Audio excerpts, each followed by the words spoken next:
Hello and welcome to Sloths Love to Read. This is Carrie Ann. Today we have an exciting story called The Quilt Story by Tony Johnston and Tommy DiPaolo. I hope you will enjoy this wonderful story. Let's get started.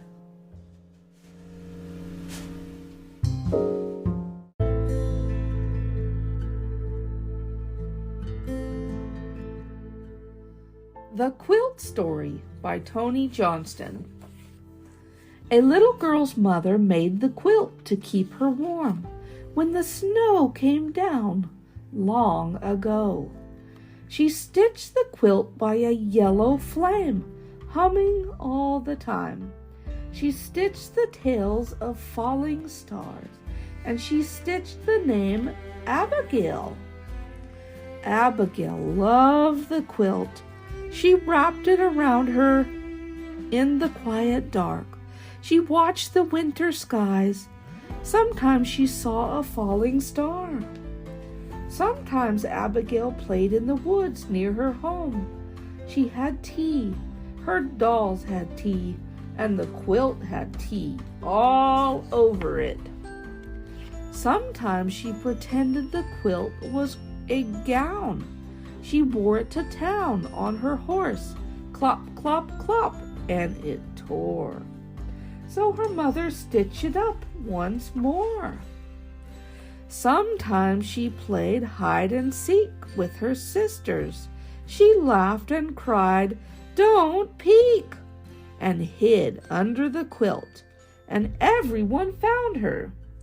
Sometimes Abigail was sick, and she sneezed and sneezed, and then she slept under the quilt, and she felt better.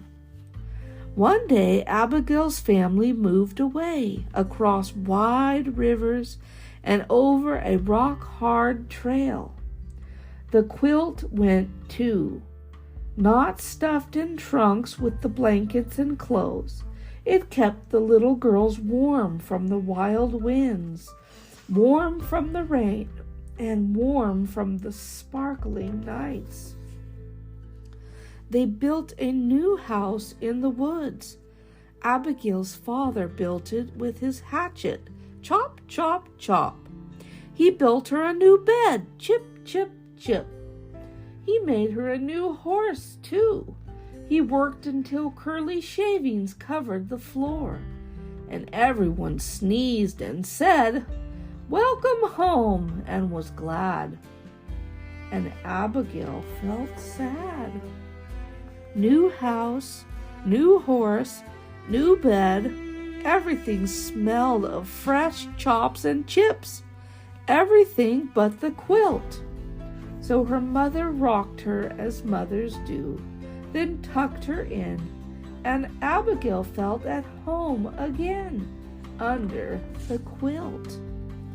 One day when the quilt was very old and very loved, Abigail folded it carefully and put it in the attic. Everyone forgot it was there. A gray mouse came and loved the quilt. Her babies were born on top of it. They grew fat and gray in the warm stuffing. When they got hungry, they ate a falling star. A raccoon came and loved the quilt. She dug a hole in a corner with her black paws and hid an apple there. A cat came and loved the quilt. A patchwork cat. It rolled on the stars, and stuffing spilled out like snow. Then the cat curled up in the snow and purred. "Kitty, kitty," called a little girl. She found her cat, and she found the quilt splashed with patterns of sun. The little girl wrapped the quilt around her, and she loved it too. "Can you make it like new?" she asked her mother. So her mother patched the holes. She pushed fresh stuffing in. She stitched long tails on the stars, to swish across the quilt again. And one day the little girl's family moved away across miles and miles of pavement and snaking gray highways. They found a new home, freshly cleaned, freshly waxed, freshly painted white.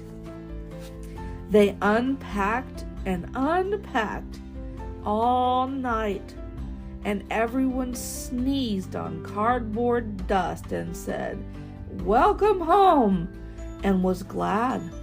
And the little girl felt sad. Everything smelled of white paint and boxes. Everything but the quilt. So her mother rocked her as mothers do, then tucked her in, and she felt at home again under the quilt. And that is the end of the story.